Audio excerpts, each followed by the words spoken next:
আসসালামু আলাইকুম এভরিওয়ান, কেমন আছেন আপনারা? আশা করছি আল্লাহর রহমতে সবাই ভালো আছেন। আলহামদুলিল্লাহ, আমি অনেক ভালো আছি। আজকে আমি আরও একটি রেসিপি নিয়ে আপনাদের মাঝে হাজির হয়েছি। আজকে আমি আপনাদের করে দেখাবো গাজরের লাড্ডু। গাজর কিন্তু স্বাস্থ্যের পক্ষে উপকারী। আসুন তাহলে রেসিপিটি শুরু করা যাক।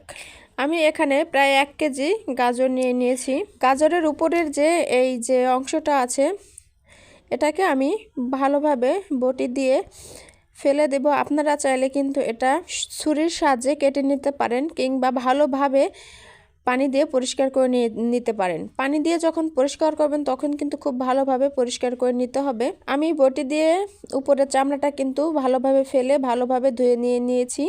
গাজরগুলো কিন্তু ভালোভাবে উপরের চামড়াটা ফেলে দিয়ে তারপরে ধুয়ে নিতে হবে। তারপরে গ্রেট দিয়ে ভালোভাবে কুচি করে নিতে হবে। কুচি করার পরে গাজরগুলো ধোয়া যাবে না, তাই আগেই গাজরগুলো ভালোভাবে ধুয়ে নিতে হবে।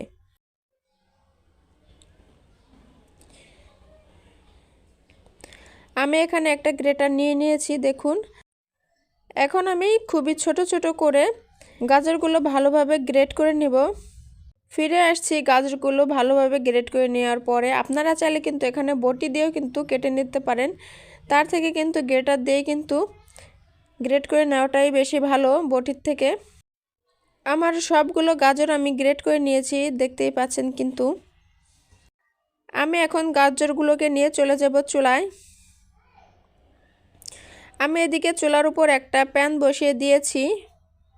এখন আমি প্যানের মধ্যে দিয়ে দেব পরিমাণ মতো সয়াবিন তেল।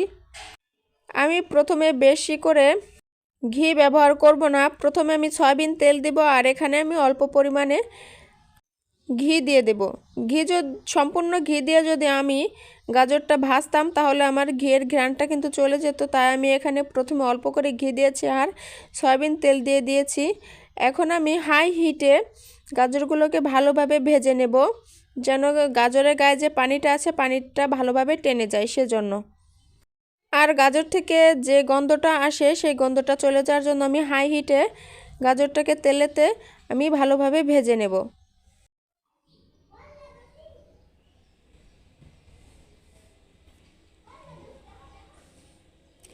যতক্ষণ না পানিটা শুকিয়ে যায় ততক্ষণ পর্যন্ত হাই হিটে ভালোভাবে ভেজে নিতে হবে। ভাজার সময় দেখে কিন্তু বোঝা যাবে যে গাজরের গায়ের পানিটা টেনে গেছে কিনা, দেখলে কিন্তু বুঝতে পারবেন।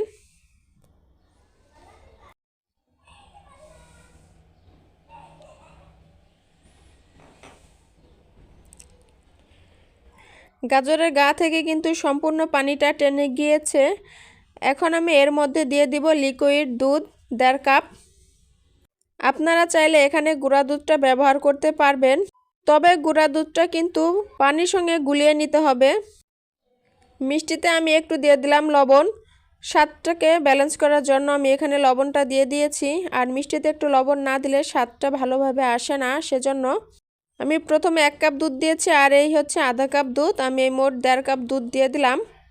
এখন আমি দিয়ে দিলাম এলাচ পাউডার। আপনাদের কাছে যদি এলাচ পাউডার না থাকে তাহলে গোটা এলাচ দিয়ে দিবেন, তবে প্রথমে যখন আমি ঘি আর তেলটা দিয়ে দিয়েছি ঠিক তখন কিন্তু গোটা এলাচটা আপনারা দিয়ে ভেজে নেবেন। আমি যখন এলাচ পাউডারটা দিয়ে দিলাম সেজন্য কিন্তু আমি পরেই দিলাম। এখন আমি মিডিয়াম টু লো আঁচে করে সম্পূর্ণ দুধটাকে আমি গাজর থেকে ভালোভাবে টানিয়ে নেব, যতক্ষণ পর্যন্ত না দুধটা টেনে যায়।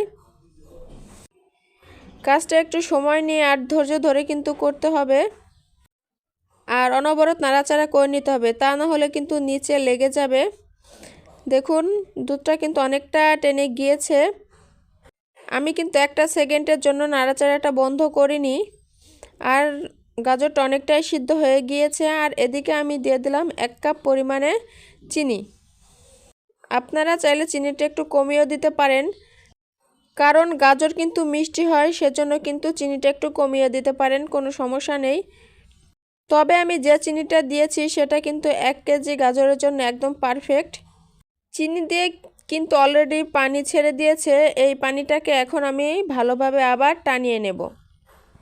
আমি দুধের সঙ্গে চিনি দেইনি, কারণ তখন যদি চিনিটা দেই দুধটা ফেটে যেতে পারে, সেজন্য আর দেখুন আমি এখানে কিছু কিশমিশ দিয়ে দিলাম। আপনারা চাইলে এখানে কিন্তু বাদাম ব্যবহার করতে পারেন। আমার হাতের কাছে বাদাম ছিল না, সেজন্য আমি কিশমিশটা ব্যবহার করলাম।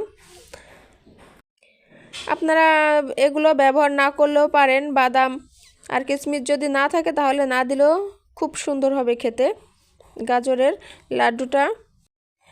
এখন এই চিনির রসটাকে আবার ভালোভাবে কিছুক্ষণ সময় টানিয়ে নিতে হবে। এখনও কিন্তু অনবরত নাড়াচাড়া করেই যেতে হবে, তা না হলে কিন্তু নিচ দিয়ে পুড়ে যাবে।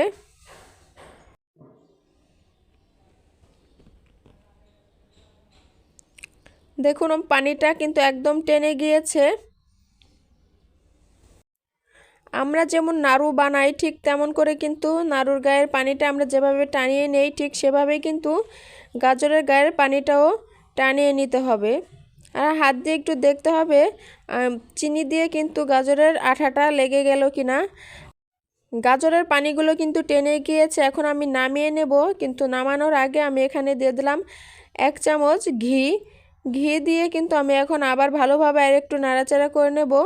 এখন ঘি দেওয়ার কারণটা হলো ঘিয়ের ঘেরানটা কিন্তু থেকে যাবে সেজন্য। আর আমি প্রথমে যে ঘিটা দিয়ে ভেজে নিলাম গাজরটা, সেই ঘিটার ঘেরান কিন্তু এতক্ষণ নেই, সেজন্য আমি শেষে গাজরটা নামিয়ে নেওয়ার সময় কিন্তু আমি ঘিটা দিয়ে দিলাম। অবশ্যই কিন্তু ঘিটা দিলে এই সময় কিন্তু খুব সুন্দর একটা ফ্লেভার বের হবে। অবশ্যই কিন্তু ঘিটা দিয়ে দিবেন।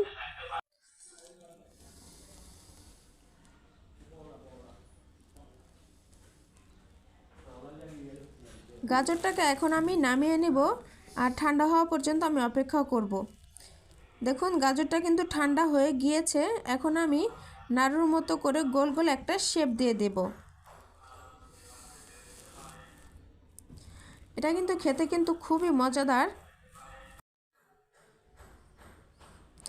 আমি এভাবে করে সবগুলো গাজরের লাড্ডুগুলো আমি তৈরি করে নেব।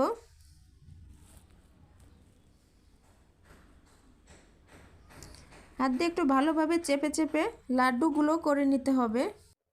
আমার এখানে অনেকগুলো লাড্ডু হয়েছে আর আমি উপর দিয়ে একটু ডেকোরেশন করে নিলাম। আমার ভিডিওটি যদি আপনাদের কাছে ভালো লেগে থাকে তাহলে একটি লাইক করে দেবেন, কমেন্ট করে আপনার মতামতটি জানিয়ে দেবেন। আবার দেখা হবে অন্য কোনো ভিডিওতে। আল্লাহ হাফেজ, আসসালামু আলাইকুম।